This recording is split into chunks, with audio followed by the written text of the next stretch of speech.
कि मणिपुर पर हम देख रहे हैं कि सदन में बड़ा हंगामा हो रहा है, चर्चा तो हो नहीं रही। कहीं पर विपक्ष कह रहा है कि मोदी जी चर्चा करने से बच रहे हैं, तो मोदी जी या भारतीय जनता पार्टी के सांसदों का कहना है कि विपक्ष जो है वो भाग रहा है। वजह क्या है और वाकई कौन भाग रहा है इससे? 3 मई 2023 को मणिपुर में पहली बार चिंगारी उठी। आज हम 31 जुलाई पे है। करीब करीब 2-3 महीने पूरे होते आ रहे हैं। मणिपुर जल रहा है, रुकने का नाम नहीं ले रहा है, हत्याएं हो रही है, कानून व्यवस्था ध्वस्त है। 2.5 महीने तक तो प्रधानमंत्री के मुंह से आवाज नहीं निकली।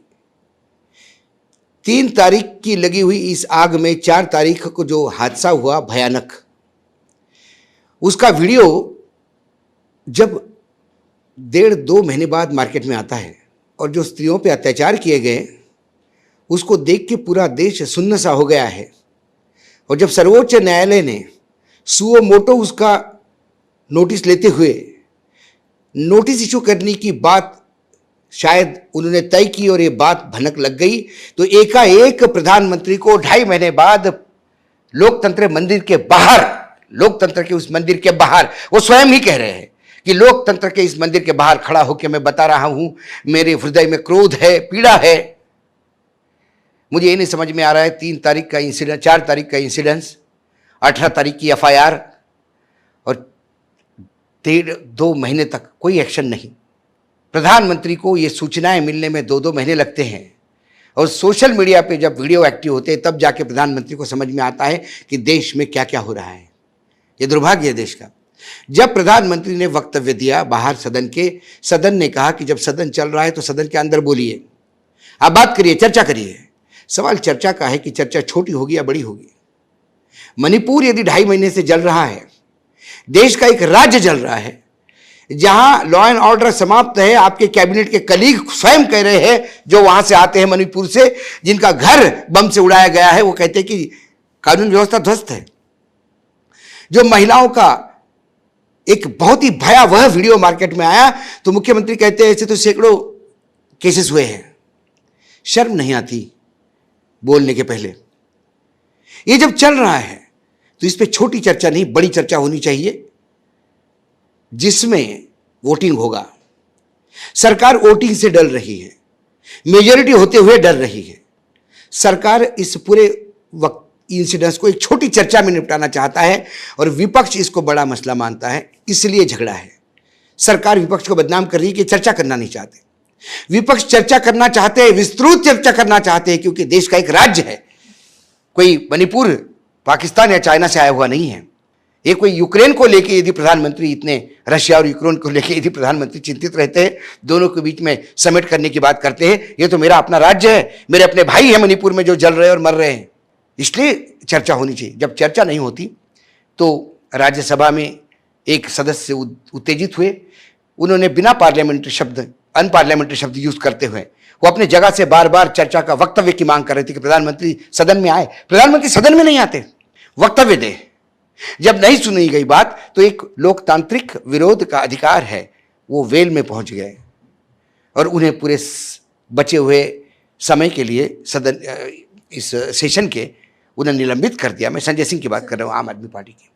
उससे मतलब कोई सवाल पूछने नहीं दोगे, कोई सवाल पूछेगा, वक्तव्य की मांग करेगा तो आप उसका मुंह बंद कर दोगे, या तो किसी पे केस चला के उसको 2 साल की सजा दे के सदन से निष्कासित करोगे, या फिर उसकी सदन से उसको लंबित करोगे जब तक सेशन है। ये कौन सा लोकतंत्र है भाई? लोकतंत्र में विरोध की जगह है।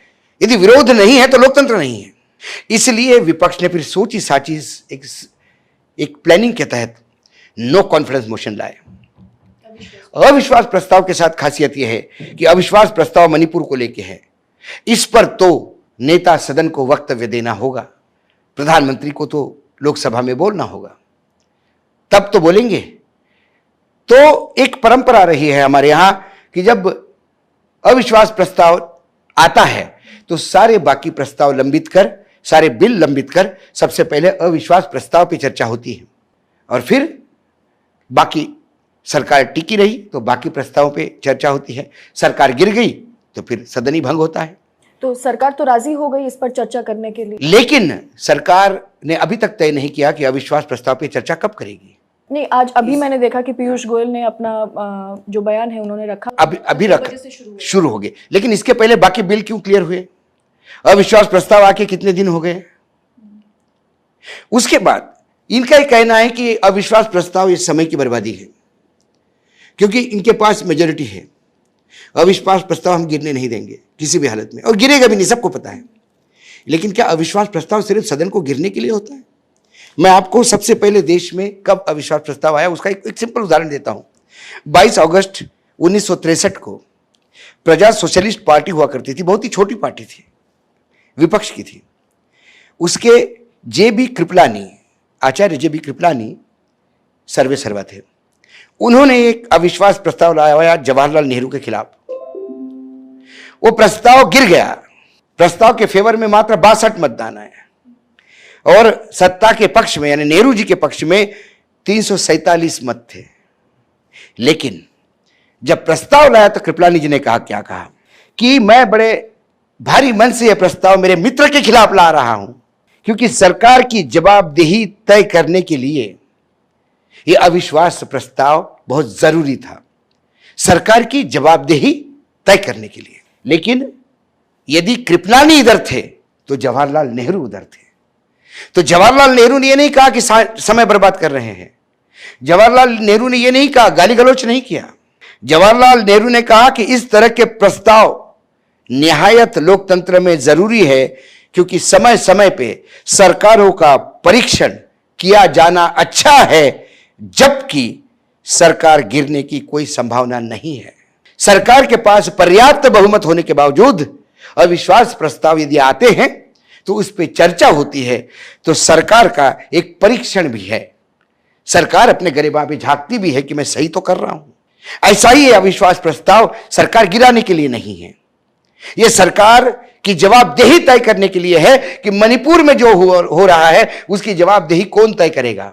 लेकिन विपक्ष, सत्ता पक्ष तो कह रही है कि ये सारा कुछ जो है ये पूरा राजनीति कर रहा है विपक्ष। और सत्ता पक्ष के मैं क्या बताऊं, सत्ता पक्ष में हमारे इतने होनहार लोग हैं कि विज्ञान के नए नए पैरामीटर्स तय हो रहे हैं। मैंने बचपन में मेरी माँ को चूल्हे पे रोटी बनाते हुए देखा। पहले वो चूल्हा जलाती थी, उस पर तवा रखती थी, रोटी हाथ से बनाते थे उस ज़माने में ज्वार की रोटी, और फिर वो तवे पे रोटी सेकती थी और हम खाते थे।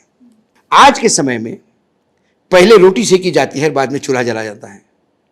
ये नया साइंस जो है, ये हमारे यहाँ श्रीमती ईरानी जी जो है, स्मृति ईरानी जी, उन्होंने निजात किया है। उनको नोबेल मिलना चाहिए उनके यहाँ। 3 मई को आग लगी, 4 मई को वो घिनौना कांड हुआ, 29 जून को राहुल गांधी मणिपुर जाते हैं, क्योंकि कोई नहीं जा रहा है।